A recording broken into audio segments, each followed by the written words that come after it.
Well, respectfully, Professor, we can't claim that there are no other contenders to string theory that are of quality if we don't examine the Yes, competitors. but I don't know any competitors. I brought some up to you, like Peter White or Garrett Lisi What's Peter or White? Latham What, Neil Turok. what is Yeah. Peter White? He wrote. If you look on the internet, if you look on the archive, he has a small number of papers which are bad. They're bad mathematics and bad physics. They're just bad. Um, I probably shouldn't say that. I probably shouldn't, but I'm going to say it anyway. Um, he has nothing to prefer at all. I assure you that if he had something that was compelling and interesting and that solved some problem, the physics community would notice it. I looked at his papers. I was unimpressed, very unimpressed. Lisi, I can't understand. I can't understand what he's doing. It's all dependent on some fancy mathematics I don't understand. But I'm just being negative about these people. Maybe I shouldn't be. Who knows? Maybe they have something.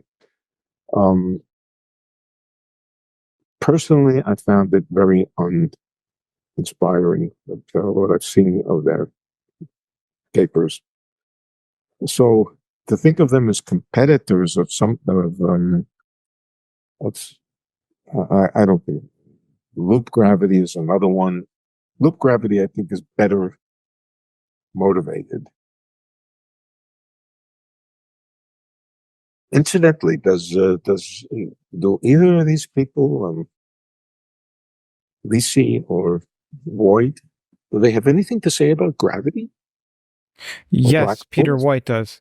What does he say? So he has something called Euclidean twistor unification. And Good. the Euclidean space-time rotations Uh-huh. become an internal, so SO4 becomes SU2 cross SU2 under Wick rotation.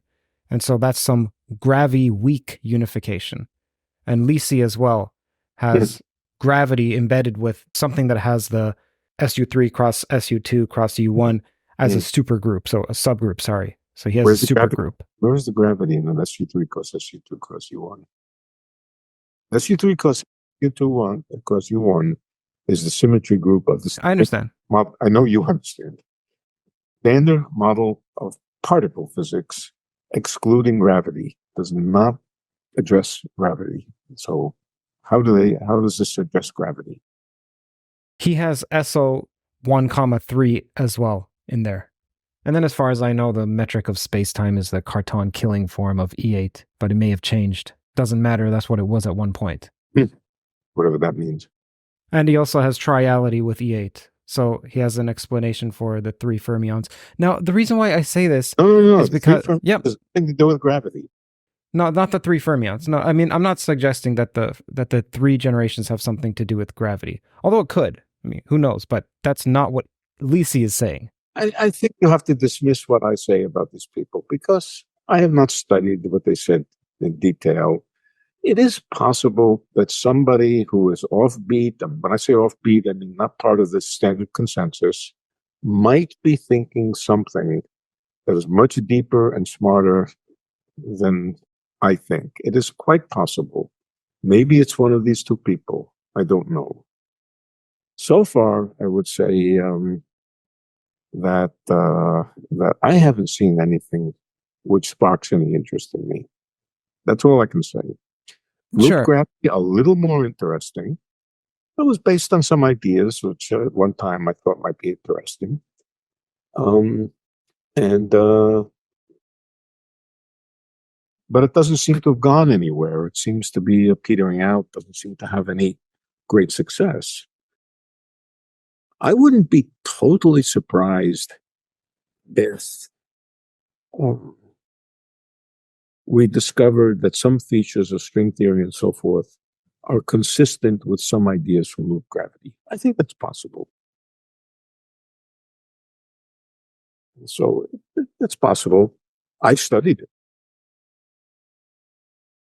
Incidentally, I studied it many years ago. I was interested in it.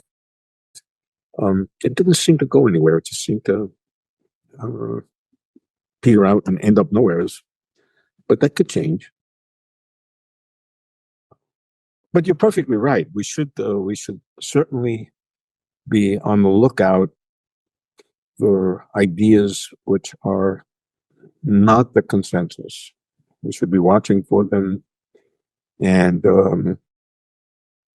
not immediately dismiss them because they're not exactly the same as the ideas that we've been pursuing. For sure, we should be doing that. So I would agree with you about that. And Yeah, I agree. maybe we haven't been diligent enough with some of these ideas. That's huge of you to say. Oh, sure. Yeah. I mean, that's commendable. Thank you. That being said, I don't know any at the present time that I find compelling. No, I think you should linger on that because I do think that's extremely large of you to say. I've spoken to several other people who are part of whatever this consensus is that's being referred to here, some string theory and so on. And many of them have a derisive attitude toward not only loop quantum, which you did not just now display that, although you don't think it's on the right track, it's not as if you're thinking that it's illegitimate in some manner. No, I don't think it's illegitimate. No. I think there are claims. I separate two things. I believe there are claims that were made which were illegitimate. Claims to be able to do this or that, which don't hold water. But the basic ideas, I think, are legitimate. And, I'm not done complimenting you. okay. Colleagues like Sean Carroll, they... Mm-hmm.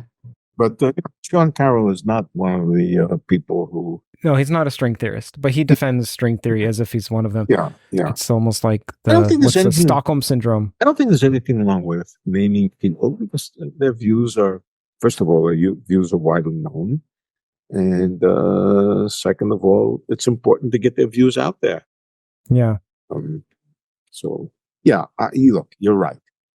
Most of the people I know, and that might even include myself to some extent, are a little bit are derisive about a lot of these ideas. And you're correct that there is a very strong skepticism about them, and maybe to some extent unfounded. We all know that there's nothing hidden about that. The answer is I've looked at them and I don't find anything compelling about them. If you call that derision, yeah, I am a little bit derisive. However, I would say maybe there are elements in those theories which will come back in some different form, which will connect better with the things which I think are right. And that's a possibility, which I suspect most of my friends don't entertain. Anyway, that's I think I've exhausted everything I can tell you.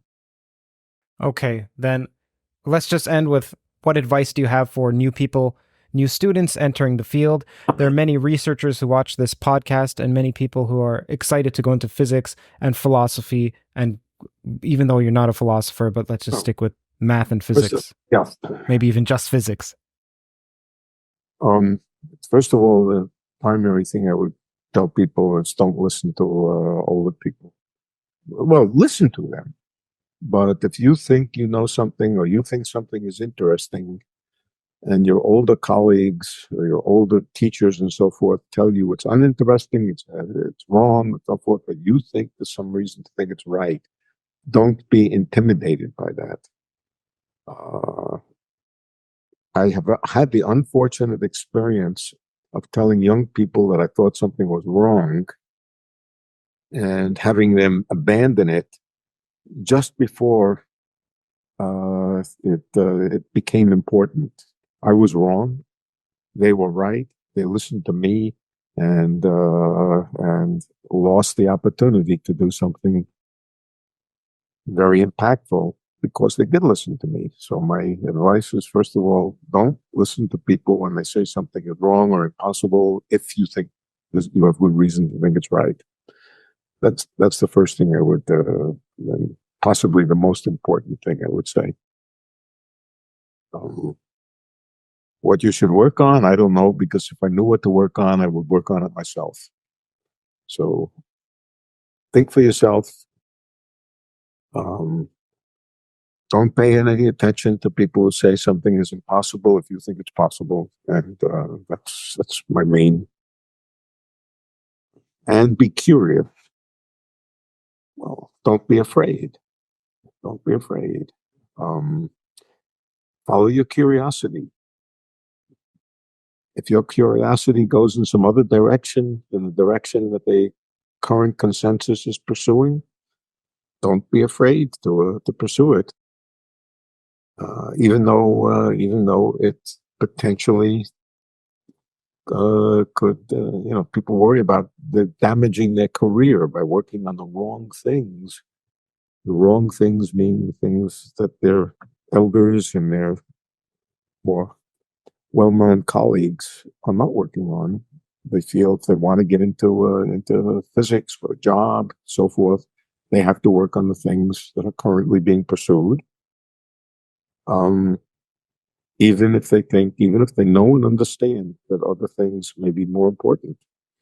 So think for yourself.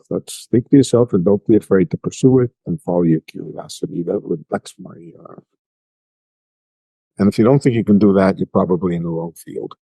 Don't forget to follow Theories of Everything with Curt Jaimungal on Spotify for exclusive content and in-depth discussions. Your support on Spotify helps us grow and to reach more curious minds like yours. Check out the link in the description and join the Core Toe community on Spotify today. See you there.